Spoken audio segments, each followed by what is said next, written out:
साईनाथ महाराज की जय। श्री सच्चिदानंद सद्गुरु भरद्वाज महाराज की जय। गुरुदेव दत्ता। సద్గురు శ్రీ సాయినాథుని యొక్క సన్నిధానంలో ఆచార్య ఇక్కడ భరద్వాజమాచార్య యొక్క ఆశీస్సులతో ఈరోజు దావదిగూడ గ్రామంలో మనము మన సంస్కృతి, ఆ సంస్కృతితో పాటు సాంప్రదాయాలు ఇవి కనుమరుగవుతున్న ఈ కాలంలో భరద్వాజ మహర్షి గారు ఈ గ్రంథాన్ని రచించారు. ఈ సంస్కృతి, ఈ సాంప్రదాయాలు ఏదో ఒక ఆధ్యాత్మిక సంబంధించింది కాదు, లౌకిక సంబంధించిందే కాదు, ఆరోగ్యానికి సంబంధించిందే కాదు, ఈ మూటికి సంబంధించింది. ఈ సంస్కృతి సాంప్రదాయాలు మొట్టమొదట శారీరక ఆరోగ్యానికి ఎంతో ఎంతో దోహదపడుతుంది. 2, లౌకిక జీవిత విధానంలో అది మనకు ఉపయోగకరంగా ఉంటుంది. 3, ఆధ్యాత్మిక పరంగా ఉన్నత స్థాయికి వెళ్ళడానికి ఇది ఉపయోగపడుతుంది.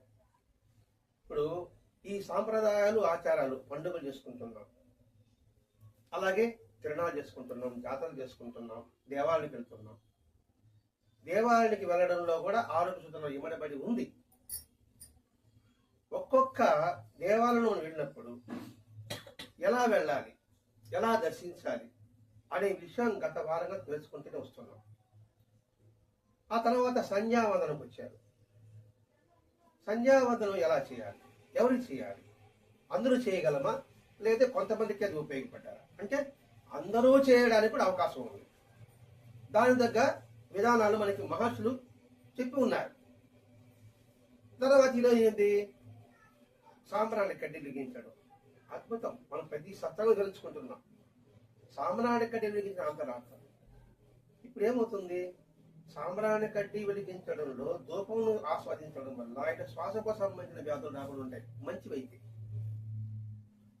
రెండవది ఏముంటుంది, ఒక శారీరక సంబంధించింది. రెండవది ఏం చెప్పుకున్నాము, లౌకికం. అంటే భగవంతుడి దగ్గరికి వెళ్ళేటప్పుడు బుద్ధ తీర్థం వెళ్ళకూడదు.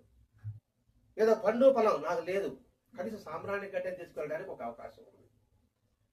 మూడోది ఆధ్యాత్మిక పరంగా అందులో అంతరార్థం ఏమిటి, అలా మన ప్రతి ఒక్కటి మనకు మాస్టర్ అందిస్తున్నారు. ఇప్పుడు దేవాలయానికి వెళ్ళడం కావచ్చు, భూమికి నమస్కారం పెట్టడం కావచ్చు, వీటిలోని విషయాలు మనకి ఎంతగా మనకి అవగాహన కలిగింపజేసింది ఈ సత్సంగం. ఈరోజు విభూది, అందరూ విభూది పెట్టుకుంటున్నాం. విభూదిలోన ఆంతర్యం, విభూది పెట్టుకుంటున్నాం. విభూది ఎందుకు పెట్టుకోవాలి, ఏ భావంతో పెట్టుకోవాలి? అందరూ పని చేసుకుంటున్నాం, ఏదో యాంత్రికంగా చేసుకుంటున్నాం. పని ఎందుకు చేయాలో తెలియడం లేదు, ఏ విధంగా చేయాలో తెలియడం లేదు. పని సంగతి పెట్టాం. మన జీవితం ఎందుకు బతుకుతున్నామో తెలియదు, ఏ విధంగా బతుకుతున్నామో కూడా తెలియదు. బతుకుతున్నాం విధి లేక గతి లేక, దాదాపు 90% అంతే. ఒక 10% మాత్రం ఈ జీవితానికి ఒక అర్థం ఉంది, పరమార్థం ఉంది అని దానికోసం తప్పించి ఆ పరమార్థం చేసుకోవడం కోసంగా ప్రయత్నించిన వాళ్ళు ఉన్నారు. అనేక మంది మహనీయులు ఉన్నారు. గాంధీ మహాత్ములు వరకు వారి జీవితానికి పరమార్థం పెట్టుకున్నారు. స్వాతంత్ర సమరయోధంగా పోరాడిన వాళ్ళు అందరూ కూడా వాళ్ళ జీవితానికి పరమార్థం ఉంది. లేకపోతే రేపు రిపబ్లిక్ డే జెండా ఆవిష్కరణ ఎలా జరుగుతుంది అంటే, ఏ విషయమైనా సరే మొట్టమొదటి కావాల్సిన త్యాగము, క్రమశిక్షణ, అంకిత భావము, శ్రద్ధ, పట్టుదల, ఇది కావాలి. ఈరోజు ఏమిటి, రథసప్తమి. ఏమిటి రథసప్తమిలో ప్రత్యేకత? మూడు చెప్పుకుంటాం. సూర్యుడికి ఎందుకు అంత అగ్రస్థానం ఇచ్చారు? సూర్యుడే మనకి స్థితికర్త. సూర్యుడు లేనిది మనకు ఆహారమే లేదు. సూర్యుడు సముద్ర జలాన్ని తీసుకుంటున్నాడు, మేఘాలుగా మారుస్తున్నాడు, మనకు వర్షంగా మనకి కురిపిస్తున్నాడు. ఆ తర్వాత ఏదో పత్రజన సంయోగం ద్వారా పిండి పదార్థం తయారవుతుంది. సూర్యుడి ద్వారా తయారవుతుంది. ఆ తయారు మనకి ఆహారం కలుగుతుంది. మూడవది, తను దగదగా మండుతున్నాడు, కాలిపోతున్నాడు కదా, కాలిపోతే కూడా మనకందరికి వెలుగునిస్తున్నాడు. ఇది రథసప్తంలోన అంతరార్థం. మరి సూర్యుడు ఎందుకు నమస్కారం పెట్టాలి, ఎందుకు రథసప్తం చేసుకోవాలంటే ఇందుకోసం అనమాట. ఇంతటి త్యాగబుద్ధి కలిగిన ఆయన ఆరాధిస్తూ అటువంటి త్యాగబుద్ధిని అలవర్చుకున్నప్పుడు మాత్రమే మనం నిజమైన రథసప్తం చేసుకున్నట్లు. ఇప్పుడు రథసప్తం అంటే మనకి ఏమైనా అర్థమవుతుందా? ఏం కాదు, ఏదో చేసినాం, ఏదో వెంకటేశ్వర గుడికి పోవడము, ఆడకి పోయి వచ్చినాం. అందుకే చరిత్ర చదవడం కాదు, వినడం కాదు, ఆ చరిత్రలోని అంతరార్థం తెలుసుకోవాలి. ప్రతి ఒక్క పండుగలు అంతరార్థం తెలుసుకోవాలి. అలాగే భగవంతుని ఆరాధించడం అందులో ప్రతి ఒక్క అంశాన్ని మనం అంతరార్థం తెలుసుకోవాలి. మామిడాకులు పెడుతున్నాం, ఎందుకు మామిడాకులు పెడుతున్నాం? అది దాదాపు 2 రోజుల పచ్చగా ఉంటుంది, మనందరికీ ఆక్సిజన్ ఇస్తుంది అక్కడ అన్నప్పుడు ఖచ్చితంగా ఏదో సాంప్రదాయం కోసం అని కాదు, సాంప్రదాయంలో కూడా మనకి ఆరోగ్య సుఖాలు ఇవ్వబడి ఉంటుంది. అలాగే ఇప్పుడు విభూతి ధారణ చేస్తున్నాం. అసలు విభూతి అంటే మనం బూడిద, మనుషులైతే బూడిద అంటాం. అది బూడిది కాదు, అది మనసును శుద్ధి చేస్తుంది, శరీరాన్ని శుద్ధి చేస్తుంది, మానసిక శక్తిని ఇస్తుంది, శాశ్వతమైన సత్యం అని తెలుపుతుంది. పదాలు కలుపుకోవాలండి. శక్తిని ఇస్తుంది శారీరకంగా కూడా, అలాగే మనసు శుద్ధి ఇస్తుంది, శాశ్వతమైన సత్యాన్ని తెలియజేస్తుంది. ఏమిటి శాశ్వత సత్యం తెలియజేసేది? నువ్వు ఏది కాల్చినా తెల్లగా వస్తుంది. అంటే ఏంటి? సకల పదార్థాలు ఎన్ని కలిపినప్పటికీ కూడా అందులో ఉన్న సత్యం ఏమిటి? తెలుపు. అలాగే అందరి హృదయాల్లో ఉన్నటువంటి ఏమిటి? స్వచ్ఛమైన తెలుపు అనే భావన కలిగిస్తుంది అనమాట విభూది అనేది. విభూది నొసట పెట్టుకుంటున్నాం, ఒంటి మీద రాసుకుంటున్నాం. ఇది ప్రాచీన హైందవ ఆచారం, వాళ్ళు చెప్పారు, మనం వింటున్నాం. అది భగవతత్వానికి సంకేతం. ఆ విభూది అనేది భగవతత్వానికి సంకేతం. విభులకు ఉండేది విభూది అంటారు. విభుడు అంటే ఎవరు? శివుడు. ఆయనకు ఉండేది అదే ప్రీతికరం, ఆయన విభూతి ప్రీతికరం. ఒక దేవాలయంలో ఉంది, ఆయనకి శ్మశానాల విభూతితోనే పూజ చేస్తారు. ఎందుకు ఆయన విభూతి అండి ప్రీతితనం అంటే ఏమిటి? రకరకాల జాతులు, మనుషులు అన్నీ కలిసిపోయినప్పటికీ కూడా వారందరినీ తనలోకి తీసుకుంటున్నాడు. అందుకని అందరూ తరిమేశారు మనల్ని, కానీ ఆయన మాత్రం అప్పుడు చేసుకుంటున్నాడు. మనలో వచ్చిన విభూతి అంటేనే ఆయనకి ఇష్టం. అంటే సృష్టిలో ఆది నుండి, అంటే ప్రారంభం నుండి శుద్ధమైన భగవతత్వానికి సంకేతం ఇది విభూతి. ప్రారంభం నుంచి కూడా భగవతత్వం అంటే జ్ఞానం అండి. జ్ఞానతత్వానికి అంటే ఏమిటి? ఈ ప్రపంచంలో, ఈ సృష్టిలో ఎన్ని ఉన్నప్పటికీ కూడా ఉన్నది ఒకటే సత్యము. ఏ వస్తువును కాల్చినా కూడా కాలేదు, అయ్యేది బూడిద. ఆ బూడిదని విభూతి, ఆ విభూతిని విభుడు ధరిస్తాడు. కాబట్టి భగవతత్వానికి ఇది సంకేతము. అంతేకాకుండా ఈ సృష్టిలో పేర్లు ఉన్నాయి, రూపాలు ఉన్నాయి. అవి నశించినప్పటికీ కూడా మిగిలి ఉన్నది ఏమిటి?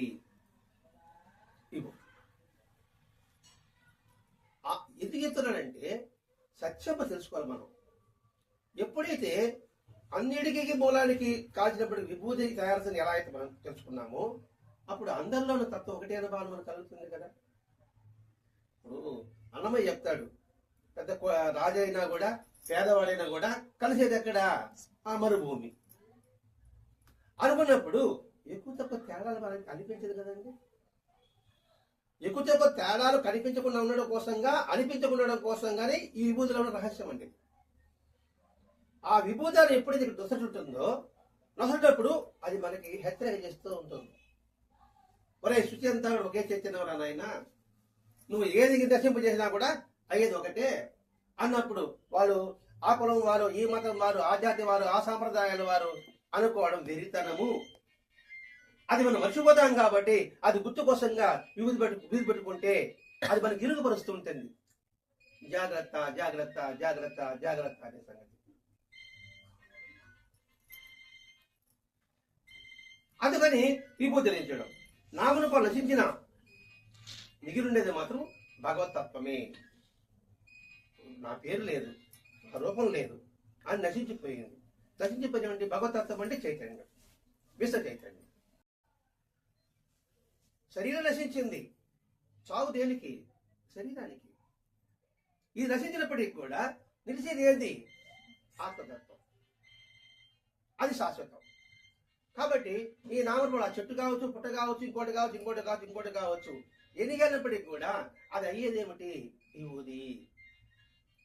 కాబట్టి ఆ చెట్టు అన్నాం, ఇంకో వేప చెట్టు అంటాం, మరి చెట్టు అంటాం, ఇంకో చెట్టు అంటాం, లేదా మనుషులు అంటాం, వస్తువులు అంటాం, పేర్లు, నామం, రూపము అన్ని నశించిపోయినా కూడా నిలిచేది ఒకే తత్వం. ఆది అంత్యాలకు, అంటే ఆదికి అంతానికి మధ్య స్థితిలోనే ఈ నామరూపాలు. అంటే సెంటర్ పాయింట్లోనే ఉన్నాం మనం. ఆదిలో లేదు, అంతములో లేదు, మధ్యలోనే ఈ నామరూపాలు. ఎట్లా అంటే ఒక కూర ఉంది, ఒక పదార్థం ఉంది, రుచి. ఆ రుచి నాలుగు మీద పడినంత వరకే. ఆ తర్వాత ఉంటుందా? ఆది ఇప్పుడు పదార్థం ఇప్పుడు ఉంది, దాని రుచి ఉందని ఏమన్నా, నాకు రుచి ఉందని చెప్తుంది అది ఏమన్నా అంటే ఆది. మధ్యలో నాలుక, దానిని బట్టి రుచి ఏర్పడింది, పదార్థం లోపలికి వెళ్ళిపోయింది, రుచి ఏమైనా ఉంటుంది దానికి ఏమన్నా అంటే ఈ మధ్యలోనే ఈ నామరూపాలు కల్పించుకుంటున్నాం మనము అని ఎవడైతే ఎరుగు ఉంటుందో వాడు బహు జాగ్రత్తగా మెలకుతూ ఉంటాడు. మరి ఈ నామరూపాలంతా ఇది నిద్ర, ఇది వస్తుంటాయి పోతుంటాయి, ఉండే శాశ్వతమైన ఒకనొక ఆత్మ చైతన్యమే, అదే ఆది, ఇదే అంతము అనే విషయాన్ని ఇక్కడ మనకి గుర్తు చేస్తుంది అన్నమాట. అందుకని ఇక్కడ ఆది మధ్య లేకుండా వివిధ రూపాలు, అవి మరుగున గల సకల వస్తువుల్లో నిజంగా దాగి ఉండే తత్వమే ఏకత్వం. ఈ మొత్తం అంటే ఉన్నది ఒకటే అని చెప్పడం ఉద్దేశం అండి. విభూతి ధరించినా, ఇంకోటి ధరించినా, కొబ్బరికాయ కొడుతున్నాం, అహంకారం అడగించడం. అట్లా ఒక్కొక్క దానికి ఉందండి. ఇప్పుడు అహంకారం మధ్య ఉంది, ఇంక నేను అనేది లేదు. నేననేది ఏమవుతాము? ఉన్నది ఒకటే. ఇప్పుడు నేను నాది, నీవు నీది, ఈ రెండు వదిలేసాం అనుకోండి, మనము మనది, అది ఒకటి అయిందా లేదా? అది చెప్పడం ఉద్దేశం అండి. ఇక్కడ ఉత్తమ సాధకులు తత్వజ్ఞానాగ్నిలో, అంటే తత్వం అంటే లోతైన విషయం తెలుసుకున్నవారు ఎవరు? ఉత్తమ సాధకులు.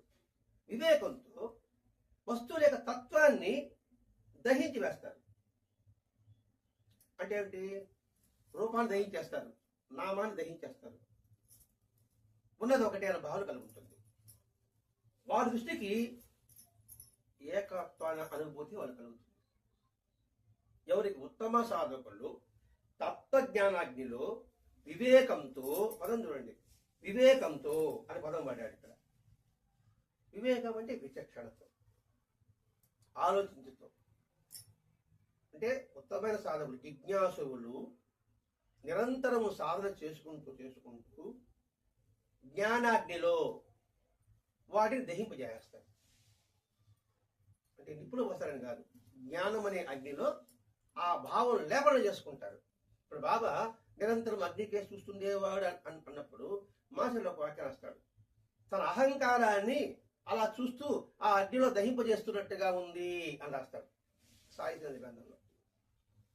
అలాగే ఇప్పుడు సాధకుడు అనుకోండి, వాడు నిరంతరము వివేక దృష్టితో మలినమైన భావాలు రాకుండా, ఒకవేళ వచ్చిన జ్ఞానంలో దాన్ని తోసిపారేస్తాడు. ఇప్పుడు ఒక విషయం ఉందనుకున్నా, తెలుసుకున్నాడు ఏం చేస్తాడు? అజ్ఞానం ఆవహిస్తుంది, మనం పొరపాటు చేస్తున్నాం. పొరపాటు చేసినప్పుడు మహాత్ముల యొక్క వాక్కు మనకు గుర్తొచ్చింది అనుకోండి, అప్పుడు ఈ పొరపాటు అనేది చేయగలుగుతామా? ఆ మహాత్ముల వాక్కు అగ్ని, ఇదేం చేస్తుంది? అందులో పడిపోతుంది. పడింది కదా, ఆ భావం మనకు రాకుండా పోతుంది. మరి పొరపాటు పడుతున్నాం. ఎప్పుడైతే ఆ జ్ఞానాగ్నిలో పడతామో, మరి ఉన్నది ఒకటే రా నాయన, ఇప్పుడు దాకా మనం చదువుకున్నది ఏమిటి, నేర్చుకున్నది ఏమిటి, ఉన్నది ఒకటేదే కదా. ఏదో వస్తుంది, ఏదో ఆలోచించినప్పుడు వారి యొక్క భావాన్ని మాటగా మనం గుర్తు చేసుకున్నప్పుడు అది బస్మైపోతుంది. అది ఉత్తమ సాధకులు చేసే పని. ఉత్తమ సాధకులకి జ్ఞానాగ్ని దహించి వేయడం ద్వారా వాళ్ళు ఏమవుతుంది? వాళ్ళకి సత్యమే గోచరం అవుతుంది. ఎప్పుడైతే మరణం పోతుందో శుద్ధి ఏర్పడుతుంది. ఎప్పుడైతే మన భావాలు ఉంటుందో సత్యమే మనకి ఏర్పడుతుంది. ఇప్పుడు సత్సంగం అనుకోండి, మనం కన్ను ఉన్నాం. ఇంతకుముందు మన సత్సంగంలో మన భావాలు ఎలా ఉండింది, ఇప్పుడే అనుకుంటున్నాము ఉన్నది ఒకే సత్యము అనే భావన మనకు కలుగుతుందా లేదా? మనకి జ్ఞానాగ్ని ఏంది? సత్సంగం.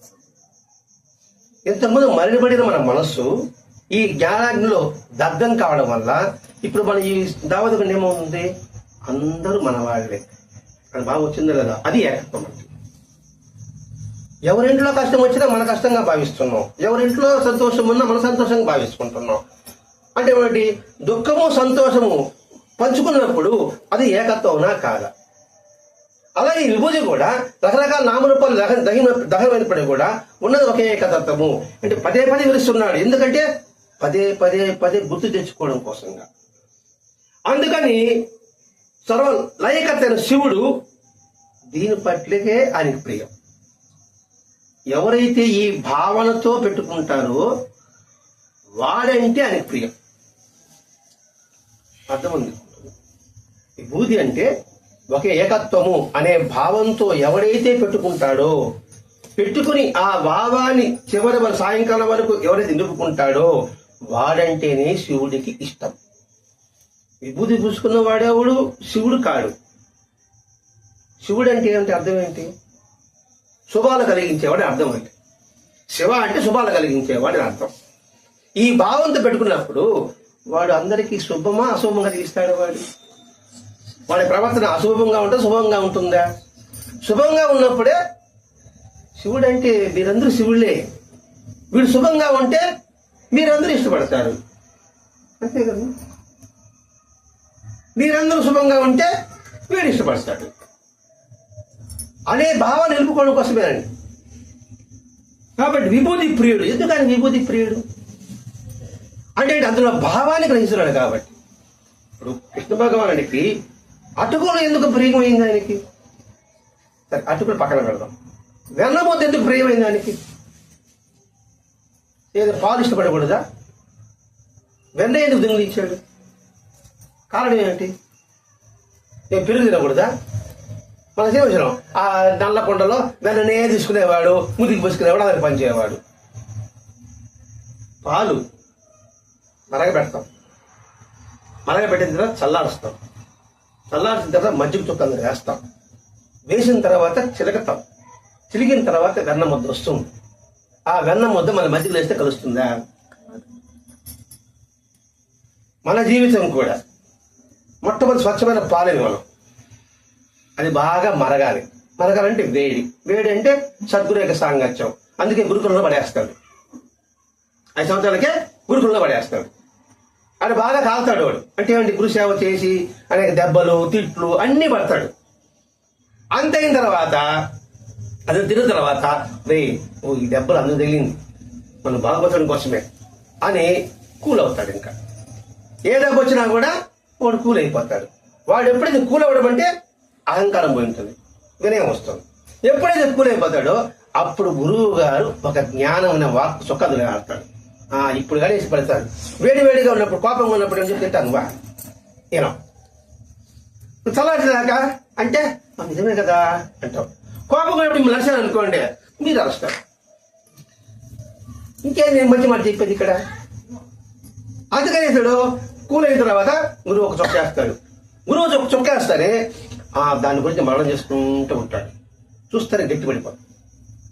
మన దాన్ని కదలకూడదు. కదిలితే మళ్ళా పెరుగుతాడు.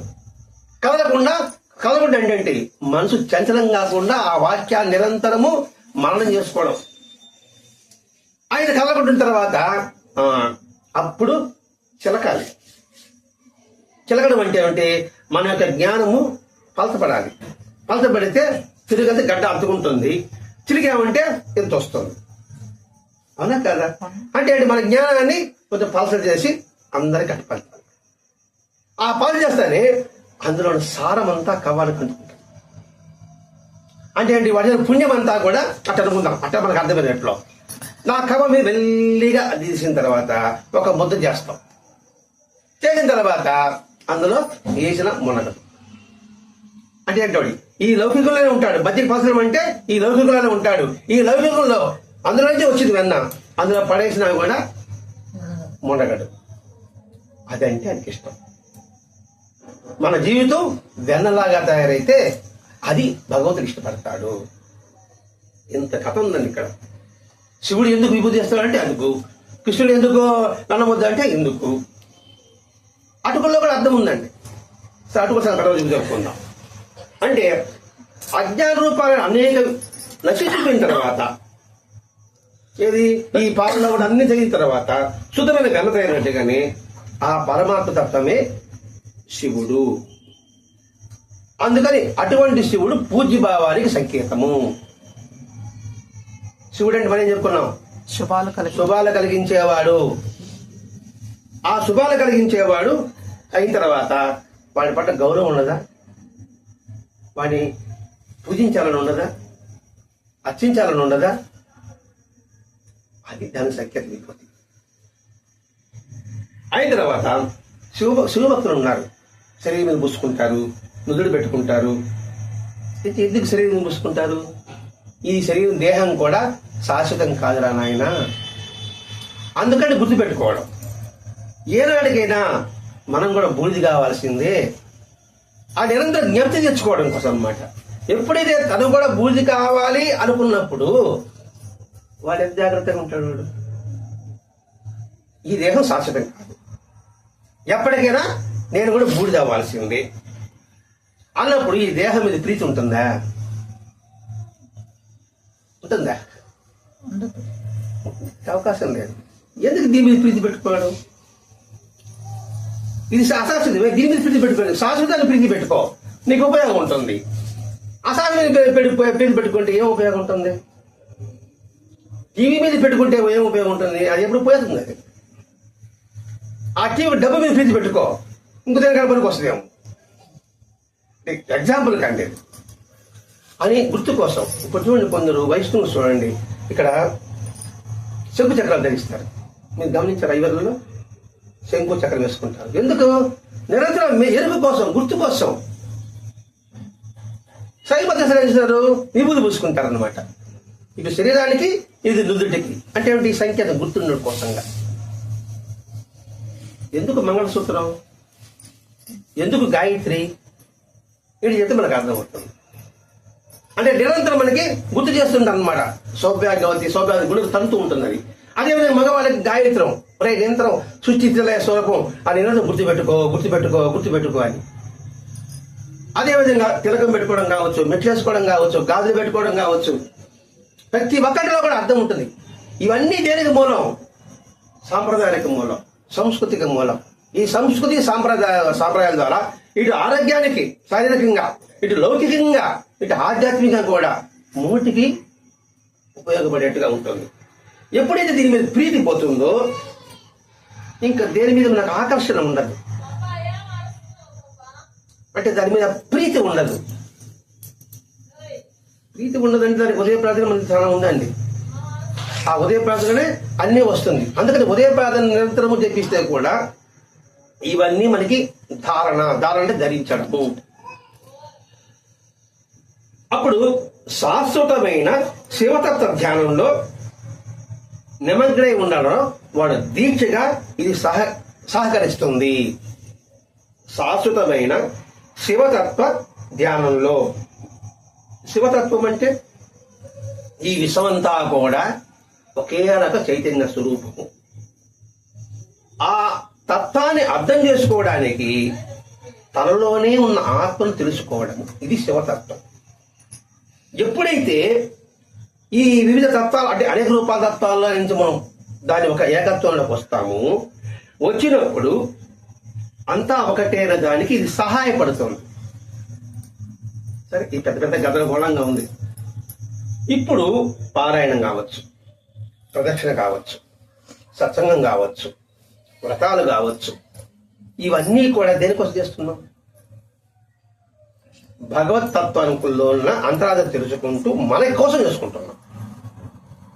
అదనమాట. ఇప్పుడు విభూది శివతత్వాన్ని తెలుసుకోవడానికి దోహదకారం అవుతుంది, సహకారం అవుతుంది అన్నాడు. ఇక్కడ మనం ఏం చేసుకుంటున్నాము?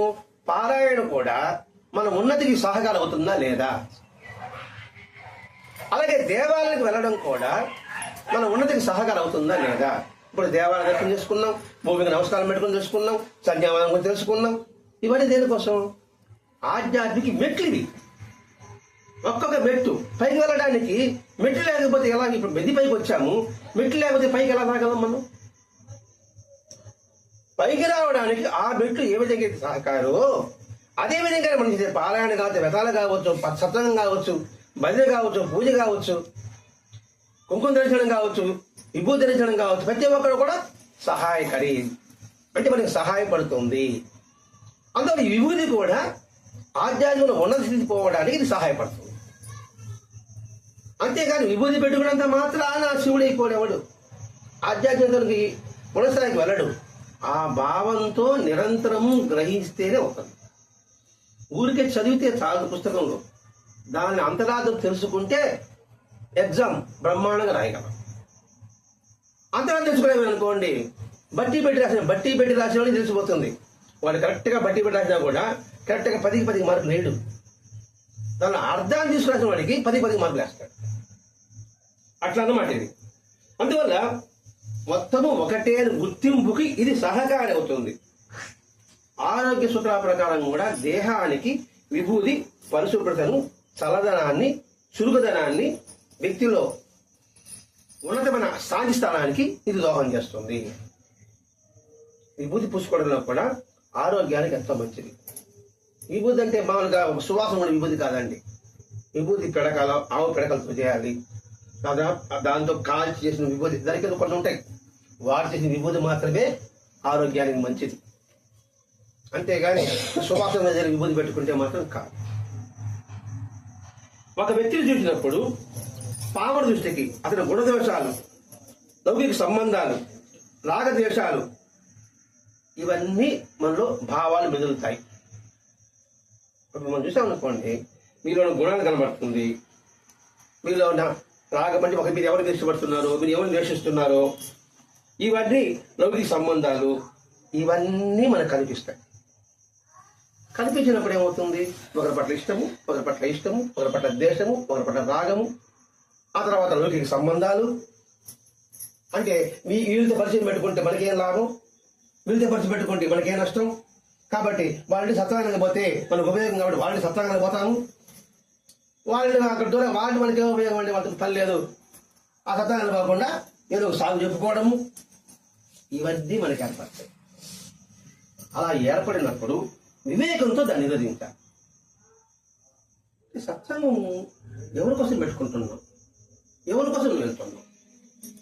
మన కోసం వెళ్తున్నాం. వాళ్ళు ఎవరికైతే మనకెందుకు అని వివేకంతో ఆలోచించి ఈ భావన ఉందే, రాగము, ద్వేషము, లౌకిక సంబంధాలు అంటే మా ఇంటికి వస్తే నువ్వేమిస్తావు, మీ ఇంటికి వస్తే ఏం చేస్తావు అని కాకుండా ఆ సంబంధాలు ఇవేమిటి? అజ్ఞానంతో కలిగిన భావాలు మాత్రమే, తెలియనితనమే. తెలియనితనం వల్ల అవగాహన లేకపోవడమే ఇట్లాంటి భేదభావాలు వస్తున్నాయి. అవగాహన వచ్చిన తర్వాత ఇంకా భేదభావాలు రావడానికి అవకాశమే ఉండదు. ఆ భేదభావాలు పోగొట్టుకోవడానికి ఈ సత్సంగం పెట్టాడు. అందుకని వివేకంతో దాన్ని నిరోధించాలి. అంటే ఆవేశాన్ని అదుపు చేయడం, అది కూడా ఒకటి వివేకమేనండి. ఆవేశం వస్తుంది, వెంటనే కంట్రోల్. ఆలోచించి ప్రవర్తించు, ఆలోచించి మాట్లాడు. ఇది వివేకం. దీంతో నిరోధించాలి ఏది? ఈ భావాలన్నీ కూడా. అప్పుడేమవుతుంది? అది ఆధ్యాత్మిక వికాసానికి దోహదపడుతుంది, ఆధ్యాత్మిక వికాసానికి తోడ్పడుతుంది. ఇక్కడ ఆధ్యాత్మిక వికాసము అంటే ఏదో మతపరమైన ఆచారాలు, సాంప్రదాయాలు కాదు. ఆధ్యాత్మిక వికాసం అంటే ఏదో మతసంబంధమైన ఆచారాలు అవి కాదు. అంతర్గత పరివర్తన. ఆధ్యాత్మిక వికాసము వికసించడము. ఎక్కడ?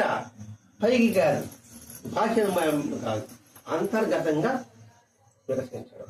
అందుకే సూర్యుడు చేతులు చూడండి, 2 పద్మాలు ఉంటాయి. వికసించే పద్మాలు 2 పెట్టుకొని ఉంటాడు. హనుమంతుడితో కూడా 2 చేతులతో 2 పద్మాలు ఆయన చేతులు పట్టుకునేది అనమాట. అది ఎప్పుడు వికసించి ఉంటుంది. మన హృదయాలు కూడా ఆ విధంగా వికసించాలరా అని చెప్పడం దాని ఉద్దేశం కూడా అంతే. ఒక్కొక్క దేవతలో ఒక్కొక్క ఆయుధం పెట్టుకుని ఉంటారు, ఒక వస్తువు పెట్టుకుంటారు. ప్రతి ఒక్క దానికి ఒక అర్థం ఉంటుంది. ఎందుకని 14 చేతులు పట్టుకున్నాడు? 7 గుర్రాలతో వస్తాడంటారు. అంటే సప్తవర్ణాలు ఆయన అధీనంలో ఉంటుంది. అంటే అన్ని జన్మలు ఆయన అధీనంలో ఉంటుంది మనం అనుకుంటున్నామండి. దాని అర్థం వేరే ఉండొచ్చు. అట్లాగే ఇక్కడ అంతర్గత పరివర్తన అంటే ఆత్మజ్ఞానం. రెండవది జీవన పరమార్థాన్ని అన్వేషించే నిరంతర ప్రక్రియ. ఏది? ఆధ్యాత్మిక వికాసం. నిరంతర ప్రక్రియ. ఒకసారి ఆగిపోవడం కాదు, నాకు బాగా మనసు బాగుంది కాదు. ఇది నిరంతరం ప్రయత్నం చేస్తుండవలసిందే. ఏది? వివేకంతో ఆలోచిస్తూ, వివేకంతో నిరోధిస్తూ. ఏది?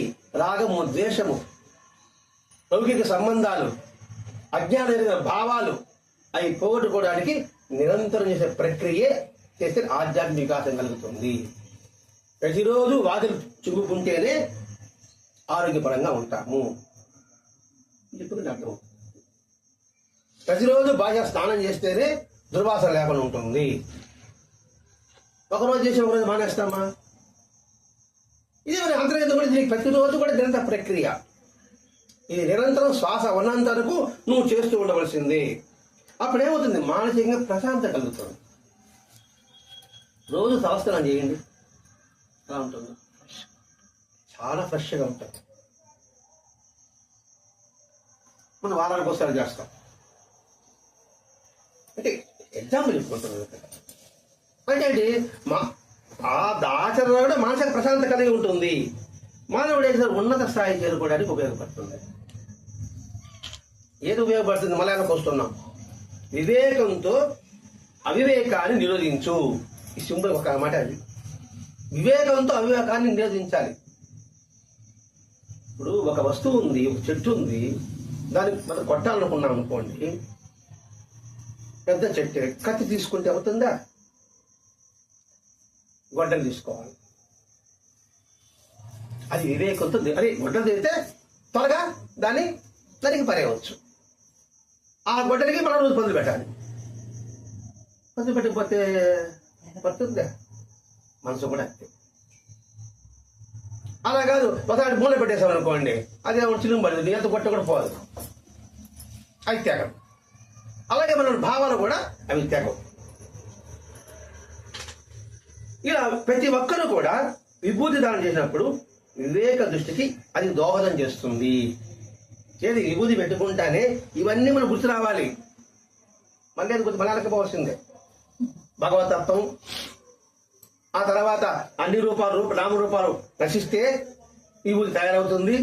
ఈ దేహము అశాశ్వతము అని గుర్తుపెట్టుకుంటూ ఈ దేహం మీద ప్రీతి కుదరదు ఆయన. కాబట్టి ఎప్పటికైనా మనం కూడా బూడిదవ్వాల్సిందే. అన్నప్పుడు దేహ వాసన ఉండదు. ఇంకా లోక వాసన, శాస్త్ర వాసన అని పక్కన పెడదాం. ముందు దేహం మీదనే మనకి ప్రీతి ఎక్కువ. నిజంగా మనం సంపాదించే దాంట్లో 60% ఈ దేహ సౌందర్యాన్ని ఉపయోగించుకుంటాను నేను. తిండికి పెట్టాలి బాగా యాక్చువల్గా కాదు. తిండికి పక్కన పెట్టేసిన 60% ఈ దేహ సౌందర్యాన్ని ఉపయోగించుకుంటాను నేనండి. మీరు ఇప్పుడు అది ఎందుకు అనవసరంగా? వాడేదో ఫేర్ అండ్ లవ్లీ అంటాడు, బురి ఉంటాడు, దాన్ని మళ్ళీ మార్చుకుంటా ఉంటాం. పూసుకోకూడదు కాదండి, ఇక్కడ విషయం చెప్తున్నాం. వివేకం ఆలోచించిన వాడు ఏమవుతాడు? మరి ఫేర్ అండ్ లవ్లీ పూసుకొని ఉండేదే ఉంటావు, లేదట్ట నువ్వు రాలేవు. ఎట్ట వస్తాను చెప్పండి, మారుతామా చెప్పండి. కొన్ని మా రోజు చూపించడు, ఒకరు చూపించడు చూద్దాం. ఏం మాట్లాడా? కాసేపు చెమట పట్టేది, చెమట పట్టేది కారిపోయా, టెంపరవరీ కారిపోతుంది కదా. అంటే మీ ఆడవాళ్ళ సంగతి కాదు, వాళ్ళ సంగతి కూడా మగవాళ్ళు కూడా బ్యూటీ పార్లర్ ఉంది కదా. విషయం అంటే అది అసలు కారిపోతుంది. అది తెలిసేపు ఒక క్షణికం. మా ఫ్రెండ్ ఒక ఆయన వచ్చింది, మేము 50 సంవత్సరాల ఫ్రెండ్ ఒకటి కలుసుకుంటారు. అందరూ హోటల్కి పోయినాం. కొంచెం చూసినాడు, ఆయన ఇంటికి తెల్లగా కూడా మీరు రంగులు వేసుకున్నారు. చెప్తావాడు రంగు ఎంత నెలకి ఎంత ఖర్చు అన్నాడు. నాకు నెలకి వారానికి 200 అన్నాడు, నెలకి ఎంత అన్నాడు, 4 800. ఇన్ని సంవత్సరాలు నీకు అన్నాడు, 50 సంవత్సరాలు లెక్క ఎంత ఖర్చు పెట్టాడు.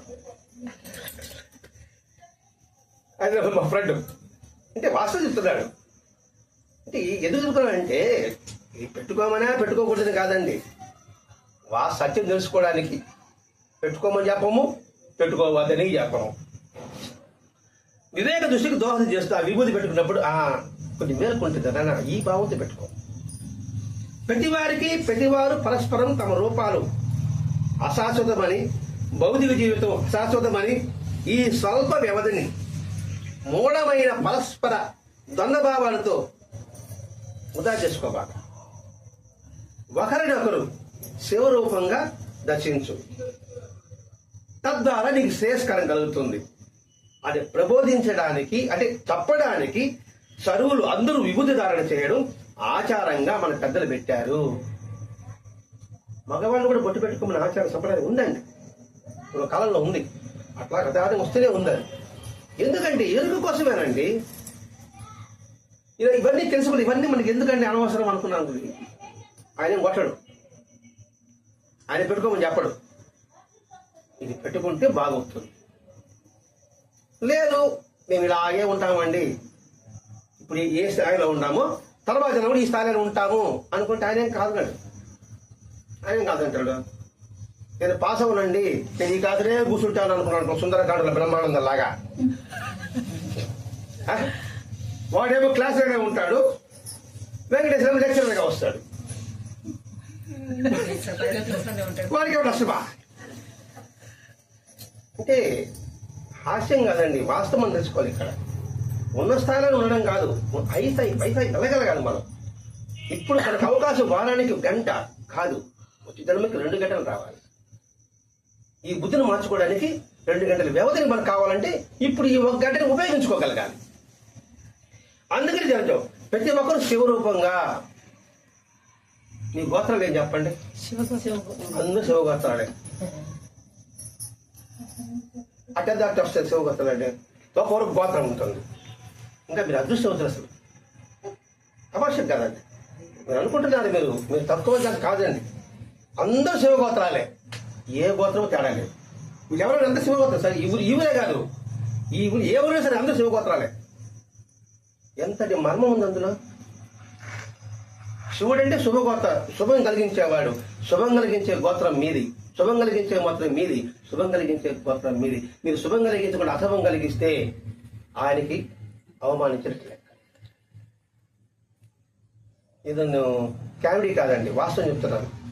అందుకని ప్రతి ఒక్కరు శివరూపంగా దర్శించి కృతార్థులవ్వాలి. అందుకోసంగా పెద్దలు విభూధారణ చేపెట్టారు. వాసంగా మనకు పెడదాం.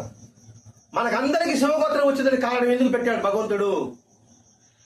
మనందరినీ శివరూపంగా దర్శించి మీరు ఉన్న స్థాయికి వెళ్ళండిరా అని చెప్పడం ఉద్దేశంతో ఈ మనకందరికీ కూడా శివగోత్రం పెట్టాడు. అది మనం గోత్రాన్ని నిరంతరం గుర్తు చేసుకోవాలండి.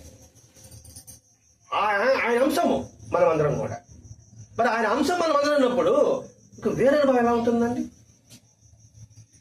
అందుకని మీకు భగవంతుడు, మనకందరికి భగవంతుడు శివగోత్రాన్ని ఇచ్చాడు. అంటే శుభమైన గోత్రం మంది. ఎంతటి అదృష్టం మనకి! శుభాలు కలిగించే గోత్రం మంది, శివుని యొక్క గోత్రం మంది. శివుడి లయకర్త, ఆ లయకర్త గోత్రం మంది. ఆది అంతం లేదు ఆయనకి, అటువంటి మహానుభావుడు గోత్రం మంది. ఎంతగా మన అదృష్టవంతం అండి అని కానీ జ్ఞాపకం చేసుకుంటే ఇద్దరు లేగానే ఆ విభూతిదాన్ని చేసినప్పుడు ఆహా, శివుడి యొక్క విభుడి యొక్క విభూది ఆయన ధరించే మనం ధరిస్తున్నాం. ఎంత అద్భుతంగా ఉంటుందంటే ఆ బాబు ఒక్కసారి మనసు పులకరిస్తుందంటే. రాధకి ఏ విధంగా కృష్ణుడు పేరు వెంటనే పులకరిస్తుందో ఆ విభూతి చూస్తానే మనకి మనసు అలా పులకరిస్తుంది. అంతటి అదృష్టం మనకు ప్రసాదించాడు భరద్వాజ మాస్టర్ గారు. శివభక్తుడు తన దేహానికి అలంకరించుకున్నప్పుడు ఇది అజ్ఞాన దేహం అని భావాన్ని తోసిపుచ్చుకొని వివిధ తత్వాల రూపంలో ఆవిర్భవించే శివతత్వమని గుర్తిస్తుండాలి. వివిధ తత్వాల రూపంలో శివతత్వమని గుర్తిస్తూ ఉండాలి. మీ తత్వం, మీ తత్వం, మీ తత్వం, మీ తత్వం, మీ తత్వం, ఈ తత్వం. ఇన్ని రూపాల్లో ఉండేది కూడా ఒకే శివతత్వం. రూపాలు వేరు, నామాలు వేరు, గుణాలు వేరు, కానీ అందులో ఉన్న తత్వం మాత్రం ఒకటే. వంకాయ ఒకటే, గుత్తొంకాయ ఉంది, తర్వాత వంకాయలు, వంకాయ బజ్జీ ఉంది, వంకాయ పులుసు ఉంది, కానీ అందులో ఉండేది వంకాయ ఒకటే. అందుకే ఇక్కడ అన్ని భావాలు తోసిపెట్టుకుంటూ ఎన్నిలు ఉద్భవించినప్పటికీ కూడా ఉన్న తత్వం ఒకటే అనేది గ్రహించడానికే అండి ఈ బుద్ధి ధారణ. అదే పూజలోను ఈ భావాన్ని శాశ్వతంగా నిలుపుకోవాలి. నిలుపుకున్నప్పుడే నిజమైన పూజ, నిజమైన ధ్యానం. నిజమైన పదం వాడుతున్నారండి. ఆ నిజమైన ధ్యానము, నిజమైన పూజలో మన యాంత్రికం కాకుండా మనం చేసే ప్రతి ఒక్క పూజలో ప్రతి ఒక్క చర్య కూడా అందులో భగవతత్వం ఇవ్వబడి ఉంది. అంటే భగవతత్వం అంటే జ్ఞానతత్వం అని భావిస్తామండి. ఇక్కడ లౌకిక ధర్మాలను అనుష్ఠించే సమయంలో ఈ దేహము, మనసు శివసాధ్యం చెందడం అన్న ఉదాత లక్ష్యానికి అవి నిర్దేశింపబడినవి. అతడే బహిర్ముఖుడైన, అతడే అంటే వీడేం చేశాడు? విభూతి పెట్టుకున్నాడు, అన్ని రూపాలు ఒకటే భావన కలిగించుకున్నాడు, ఇవన్నీ అశాశ్వతాలు అనుకున్నాడు, శివతత్వంలో లోపల అంతరంగంగా భావించాడు. బహిర్ముఖుడై, బహిర్ము అంటే బయట ప్రపంచంలో అడుగు పెట్టాడు, లౌకికంలో అడుగు పెట్టాడు. అడుగుపెట్టిన తర్వాత లౌకిక ధర్మాన్ని అనుష్ఠించే సమయంలో, లౌకిక ధర్మాలు అంటే ఏమిటి? ధర్మాలు ఉంటాయి. వినయం ఒకటి, సానుభూతి ఒకటి, ధైర్యం ఒకటి, నిజాయితీ ఒకటి, నిష్కపటము ఒకటి, దాతృత్వం ఒకటి, కృతజ్ఞత ఒకటి. 7 లౌకిక ధర్మాలు. ఈ లౌకిక ధర్మాలు అనుష్ఠించే సమయంలో 7 అనుష్ఠించడం అంటే ఏమిటి? ఆచరించడం అనుకుంటాం. నిరంతరము అనుష్ఠించే సమయంలో వినయం ఉండాలన్నా, సానుభూతి అంటే ఏమిటి? ఇతరుల దుఃఖంలో ఉండాలి, వారి పట్ల నువ్వు కరుణ కలిగి ఉండాలి, నీకు ధైర్యం ఉండాలి. తర్వాత నిజాయితీ కావాలి, కపటం లేకుండా ఉండాలి. దాతృత్వం ఉండాలి. దాతృత్వం అంటే డబ్బులు దాయడమే కాదండి, సమయాన్ని వినియోగించడం దాతృత్వమే.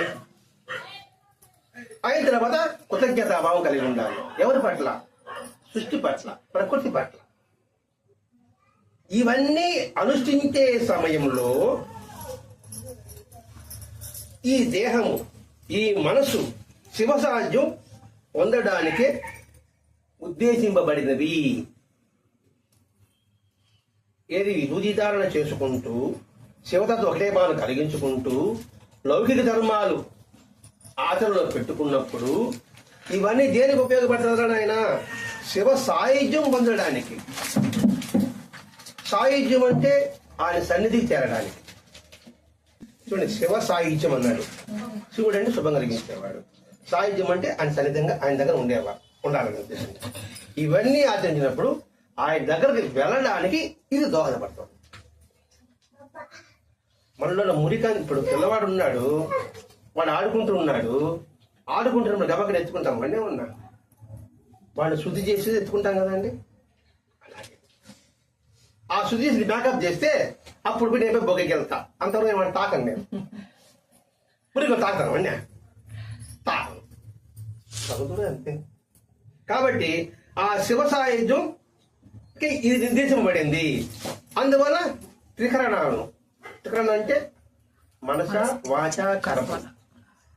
దీన్ని మనోవాక్కాయ కర్మలు అంటారు. ఈ త్రికరణాలను వివిధ వికారాన్ని దూరంగా ఉండేట్లు, ధర్మబద్ధంగా ఉండేట్లు గుర్తు చేస్తాం. మనస, వాచ, కర్మల శివుని యొక్క తత్వం అర్థమైంది. అర్థమైన తర్వాత ఆ భావాన్ని చెప్పు, ఆ భావాన్ని మనసులో ఉంచుకో, ఆ భావంతోనే నువ్వు పెంచు. అంతేగా ఇప్పుడు చెప్పడం కపటం లేకుండా అనే సంగతి. ఆ భావంతో నువ్వు పనిచేసినప్పుడు వాడు నిజమైన భక్తుడు. ఆ విభూతిని ఇలా భావయుక్తంగా ధరించిన వాడే నిజమైన భక్తుడు. బాబా చేతుల్లో ఎవరన్నాడు నా నిజమైన భక్తుడని? బాబా ఎవరన్నాడు? మేగుండు అన్నాడు. మేము మిగతా వాళ్ళంతా ఎందుకన్నాడు ఆయన? నిజమైన భక్తుడు శివుడు పూజించేవాడు. ఒకరోజు సంక్రాంతి రోజు శివుడికి అభిషేకం చేయాలని అనుకున్నాడు. మరి నేను తలస్నానం చేయకూడదురా అన్నాడు. తల మాత్రం తడవాలి, శరీరం మాత్రం తడవకూడదు అన్నాడు. వీలవుతుందా? నెత్తి నీళ్లు పోస్తే అలాగే వేసాడు. డాక్టర్ మనకే సంబంధం ఛాన్స్ ఇచ్చాడు అనేసి అలాగే వేశాడు. నెత్తిని పోస్తాడు. తల మాత్రమే తెలిసింది. ఎలా వీలవుతుందంటే అది అంటే చూడండి, బాగా వినండి. ఇప్పుడు కూడా శివలింగం అనుకోండి, ఫాస్ట్గా పోసాడు చెల్లంతా తల తిరిగిపోతుంది. అవునా కాదా? అంటే అసలు భక్తి ఆ విధంగా అంత ఉధృతంగా ఉందన్నమాట. నెత్తిన ఒకే బీది నిలిపోయాం అనుకోండి, మొత్తం కూడా తలస్తుంది లెక్క. ఒళ్ళు మొత్తం తడదు, కొద్దిగా కానీ మొత్తం తడదు కదా. అంటే అసలు భక్తి అంత ఉధృతంగా ఉంది కాబట్టి వీడే నా నిజమైన భక్తుడు. కాబట్టి ఈ విభూతి ధరించడం కూడా అలా భావంతో ధరించిన వాడే శివభక్తుడు. ఆ శివభక్తుడు ఇంకా తారతమ్యాలు ఉండవండి. తారతమ్యాలు లేని జీవితమే. కాబట్టి ఆ భావాన్ని నువ్వు నిలుపుకో. విభూతులు అంతటి ఉందండి. తెల్లగానే మనం రోజు పెట్టుకుంటే ఉంటున్నాం. ఈ భావంతో ఏం పెట్టుకుంటున్నాం? విభూతి దహనం అంటే పాపాలు దహించడానికి అన్నాడు. పాపాలు దహిస్తే ఏమవుతుంది? పుణ్యమే కదా ఉంది. ఆ విభూతి పుణ్యమా పాపమా? ఇవన్నీ మనం పక్కన పెట్టుకోండి. విభూతి పెట్టుకో, ఇది బాబా శ్రీడి ఒక దుల్లోని విభూతి, ఇది పెట్టుకుంటాం. సింపుల్గా పోతే మనకి ఈ గంటంతా పక్కన పెడేద్దాం. అబ్బా ఇది బాబా చేతులను చిగురించిన దుల్లోని విభూతి అనుకున్నా కూడా మన జన్మ ధన్యం. సంధ్యావనం అంటే 3 పూటలు చేయాలి. చీరుడు ఏం చెప్పాడు? సూర్యుడు నమస్కారం పెట్టరా ఆయన, అది సంధ్యావనం అన్నాడు. అలాగే మనకి ఈ భావాలు మనకు తెలియదుగా పక్కన పెట్టినా కూడా విభూతి తాగుతానే ఇది శరీరంలో వచ్చిన విభూతి. ఉషాబాబును మంత్రశక్తులు నేర్చుకునేవాడే కదా. బాబా దగ్గరికి వచ్చాడు, కడియాలు తీసి పారేయమన్నాడు. తీసి పారేశాడు. తర్వాత బాబా ఉచిష్టాన్ని పొందాడు, అన్నీ అయిపోయింది. కానీ లోపల మాత్రం ఈ ఉదేశమే అని బాధ. అప్పుడు ఎప్పుడైనా సరే విభూతి తీసేవాడంట, వెచ్చగా ఉండేదట. అంటే దుల్లో విభూతి ఎలా వస్తుందో అంత వేడిగా ఉండేదట. తీసి పెడితే కూర్చోడికి ఇచ్చేవాడట. దుల్లో ఏ విధంగా విభూతి ఉందో ఆ విధంగా విభూతి వచ్చేదట. అప్పుడు అక్కడ మనసంతా సిడ్లోనే ఉంటుందా, ఇంక వేరే దగ్గర ఉంటుందా?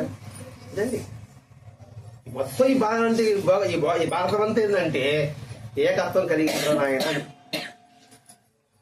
ఆ ఏకత్వం కోసంగా మనకు విభూతి ఒకటి పెట్టాడు. అంటే అన్ని కలిసి వచ్చేది ఆ విభూతినే ఆయన. కాబట్టి ఉన్నది ఏకత్వమే. ఆ ఏకత్వం కలిగి ఉంటేనే శివుడికి ప్రీతి. ద్వంద్వభావం ఉంటే శివుడికి అప్రీతి. అంతే కదా. వేరే దానికి ఆనందకి ఇష్టపడతాడు ఆయన. నేను అందరినీ లయం చేసుకుంటున్నాను అంటున్నాడు శివుడు. శ్మశానంలో శివుడు బొమ్మ ఉంటుంది కానీ వేరే బొమ్మలు ఉండవు. వేరే మూర్తి పెడతారు సార్ శ్మశానంలో. శివుడే ఉంటాడు. ఎందుకని? అందరినీ తీసుకునేవాడు ఆయన. మరి అందరూ తీసుకునేవాడిని అనుకోండి, నువ్వు తీసుకోకుండా ఆయన పేరు పెట్టుకొని, ఆయన వదనం పెట్టుకొని, ఆయన విభూతి పెట్టుకొని నువ్వు అందరినీ తీసి కలుపుకోకపోతే ఎట్లా? కలగకపోతే ఆయన మెచ్చుతాడంటారా? మెచ్చాడు. అలాగే అట్టి వారికి ఏది ఈ భావన పెట్టుకున్న వారికి వైష్ణవులని, లేదా ఇంకొక క్రైస్తవులని, ప్రవక్తలని, మహమ్మదులని అనే భేదభావం వాడికి ఉండదు. ఎవరికి? నిజమైన భావయుక్తంతో ఈ విభూతి ధరించిన వాడికి, ఆ నిజమైన శివభక్తుడికి. ఎందుకంటే అన్ని మతాలు ఒకటే సారదే కదా. ఇప్పుడు అన్ని కాలేసి అయ్యేది బూడిదే కదా. ఆ బూడిది విభూతి కదా. అనుకున్నప్పుడు విష్ణువు వేరు, శివుడు వేరు, క్రైస్తవ వేరు అని భావం వాడికి ఎలా ఉంటుంది? వాడికి మళ్ళీ ఎక్కడికి వచ్చాడు చూడండి. ఇక్కడ వాడికి వైష్ణవులు అంటే భేదభావం ఉండదు, సంకుచితం ఉండదు, మూఢం ఉండదు, అసహనం ఉండదు, ద్వేషం ఉండదు. నేను శివభక్తుడు అనుకోండి, కొంచెం పక్క పక్క పక్క పో అని భావం నాకు ఉండదు. చండాలుడు వచ్చాడు అనుకోండి, నేను మడిలిగా ఉన్నాను భావం వాడికి ఉండదు. ఎందుకంటే చండాలుడు వచ్చేది ఆ మరుభూమికి, అత్యంత ఉన్నత రాజు వచ్చేది ఆ మరుభూమికి అని భావం ఉన్నవాడు వాడు వచ్చినా వీడిచ్చినా అందరూ సమానంగానే చూస్తాడు. జగదుడు ఆదిశంకరాచార్యులు శంకరుడే అవతారం అంటారు. ఆయన వచ్చినప్పుడు శంకరుడే చండాల రూపంలో నిలబడతాడు. పక్కకు పో అంటాడు. దేని పక్క బొమ్మంటాం? దేహాన్ని అని అడతాడు. దేహం అంటే నాలో పంచిపోతాల దేహము, నీలో పంచిపోతాల దేహము, ఇంక దేని సపరేట్ బొమ్మంటావు నువ్వు? కాదు, ఆత్మ అన్నాను. ఆత్మ అంటే చైతన్యం అంటే జరిగేది. మరి ఆ చైతన్యం నీలో ఉంది, నాలో ఉంది, మరి దేని పక్కన బొమ్మంటావు అని ఈశ్వరుడు ఆశంగా మనకో చెప్పడం అండి. అది కూడా ఇప్పుడు మనందరం ఒకటే అన్నప్పుడు ఎవరి పక్కన బొమ్మంటావు? ఎవరి కాదంటావు? నాది ఒక వస్తువు ఉంది, ఒకే వస్తువు ఉంది, ఎంతమంది ఉన్నారు, ఎవరిని కాదు, ఎవరికి నేను ఇప్పుడు లేదండి. ఎవరికి ఇస్తే వీడికి ఇస్తే ఇస్తే మా అమ్మ వేరే అయిపోయింది కదా, ఇంకా అందరికీ వాళ్ళు నన్ను ఏం చేస్తానా? నన్ను అన్ని ముక్కలు చేస్తా, ముక్కలు చేసి అందరికి పెడతా అంటే ఎలా చేస్తామా? అదండి ఇక్కడ. అప్పుడు అసహనము ద్వేషము కలగవు. నన్ను అసహనం కలిగినా ద్వేషం కలిగినా నేను ఆయన అగౌరవపరిచినట్టు. అసహనం అంటే ఏంటి? అయ్యేందో ఎప్పుడు ఈ పని చేయాలి అని పని నిరుత్సాహపడతా ఉంటాను కదా వీడ. అందుకని నిరుత్సాహపడి వాడే నీకే ఓపిక లేదు నీకు, నేను నీకు ఇచ్చే శక్తి దల్లు పడిపోతే ఎట్ట, నాకు నువ్వు నచ్చవు అని అంటాడు ఆయన. అలా కలిగితే అతని మనసు ఈ నామరూపంలో చిక్కిపోయి ఆ చక్రంలోనే నువ్వు తిరగాడుతూ ఉంటావు. పునరపి జ్ఞానం పునరైత మరణం. కాబట్టి ఆ భావాన్ని పక్కన పెట్టు. ఇవి తెలపడానికే విష్ణు శాస్త్రం కూడా ఈశ్వర వాచ, పార్వతి వాచ, పార్వతి శాస్త్రం ఉంది కదా. ఏం చెప్పాడు? విష్ణు పార్వతి ఎందుకు కలిపాడు అక్కడ? రాముడు వచ్చి ఈశ్వరుడు కొలిచాడు అంటాడు, ఈశ్వరుడేమో రాముడు కొలిచాడు అంటారు. శివకేశ్వరుడికి భేదం లేదు, వాళ్ళ పాటికి చెప్తూనే ఉన్నారు. మరి మనం ఎందుకు భేదభావం పెట్టుకుంటున్నాం?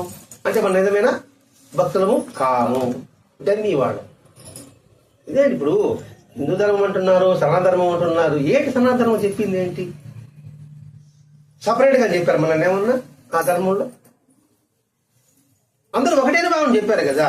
మళ్ళీ వాళ్ళు విమర్శిస్తున్నారు కదా, అంటే వాళ్ళు విమర్శిస్తారు, వాళ్ళు పెట్ట పోస్తున్నారు, మనం పెట్ట పోసుకోవాలా? మనం కరెక్ట్గానే పోతున్నామండి, వాళ్ళు మనకి విరోధంగా ఉండాలి. తుపాకులు ఎత్తుకొని నీకు ఆయన పట్ల విశ్వాసాలు ఉంటే వాడు నేనేం చేయలేడు. ఉదాహరణ కపర్దే బాబా ఎట్లా కాపాడాడండి? విశ్వాసం ఉంచుకో, ఆయన అభయస్తో నన్ను చూస్తుందని భావించుకో. ఎటువంటి సమస్య వచ్చినా నీకు ధైర్యం ఉంటుంది. అందుకే భయం పోవాలంటే రెండు మార్గాలు. ఒకటి ఆయన నటిస్తున్నాడని నమ్మకం, నాలో శక్తి ఉందని విశ్వసించడం. ఈ రెండులో భయం పోతుంది.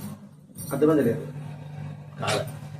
నాకు భయం పోవాలి, ఆయన నన్ను రక్షిస్తాడు అని నమ్మకం పెట్టుకో, భయం ఉండదు. నాలో శక్తి ఉంది, నేను పోరాడగలను అని విశ్వసించు, అది పారిపోతాడు. వివేకానందుడు పోతామంటే కుక్కలు పరిగెత్తాయట.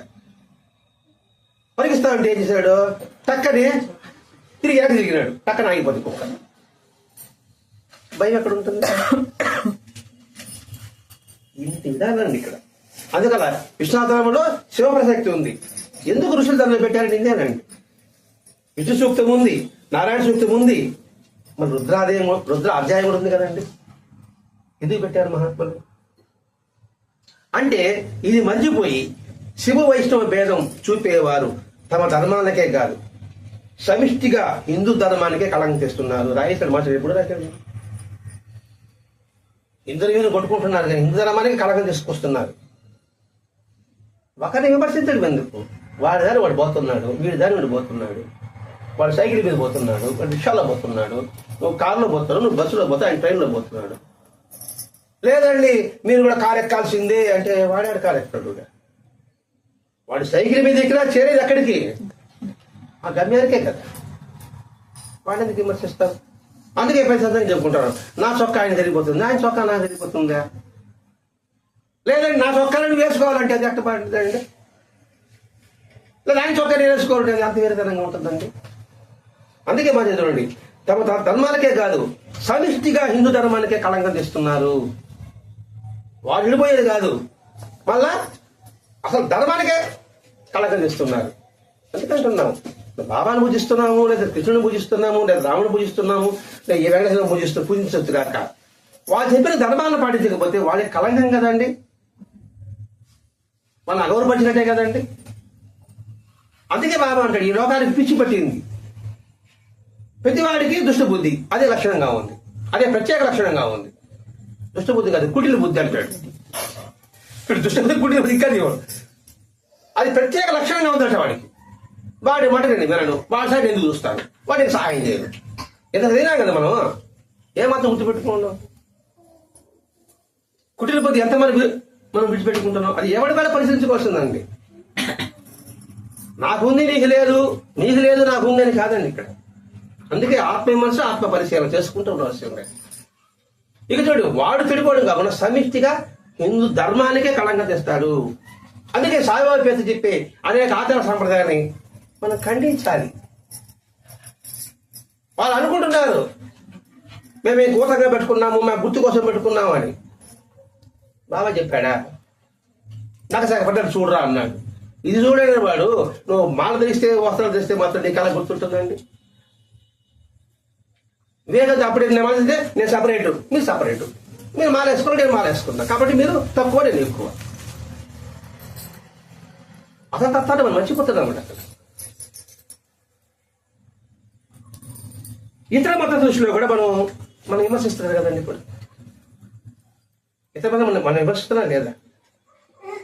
వినాయకుడు పూజిస్తారు, పోయి ఆరేస్తున్నారు, మస్తున్నా కాడ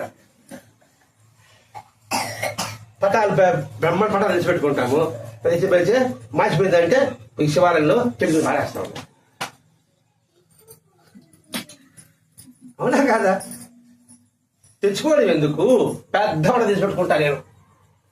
అది కొంచెం ఈ పాతి కొత్త డీజే పేడ మారేసేది బాగా వచ్చింది. చూడడానికి ధ్యానించడానికి ఇంకటి చాలుగా అనే ధ్యాసే మనకి లేదు. అందుకనే ఒక ఆయన ఉన్నాడండి, సామాన్య మీద దేవుడి బొమ్మలు ఉంటుంది, కొరడు దాన్ని అగ్గిపిడి మీద దేవుడి బొమ్మలు అంటే కొరడు వాడు, రూపాయి తక్కువైన కొరడు. అంటే అది కూడా చెత్తలో కూడా బాబా ఉన్నాడు అనుకుంటే పక్కన పెడదాం. ఆడి మనసు శోభించి ఎందుకు అది కొనడు, ఆడి భార్య కళ్ళ కనబడతా ఉంటుంది. అందుకే మనకి ఎందుకు మనకు చూడది. అందుకే నాస్తికులకి మతస్థులు దుష్టపను పరిమాణంగా కనబడతాం. ఏమిటి? అసలే తత్వం తెలుసుకోలేకపోవడం వల్ల, మన ధర్మాల్లో ఉన్న భావాన్ని, ఆచారాన్ని అర్థం తెలుసుకోవడం వల్ల. ఇప్పుడు విభూతి పెట్టుకోండి, విభూతి అర్థం తెలుసుకున్నాం అనుకోండి, పరిస్థితి ఎలా ఉంటుంది? జాగ్రత్తగా పెట్టుకుంటాం, జాగ్రత్తగా కాపాడుతాం. ఇన్ని అర్థాలు ఈ విభూతాలలో ఉన్న ఆధ్యాత్మిక రహస్యం ఉంటుందండి.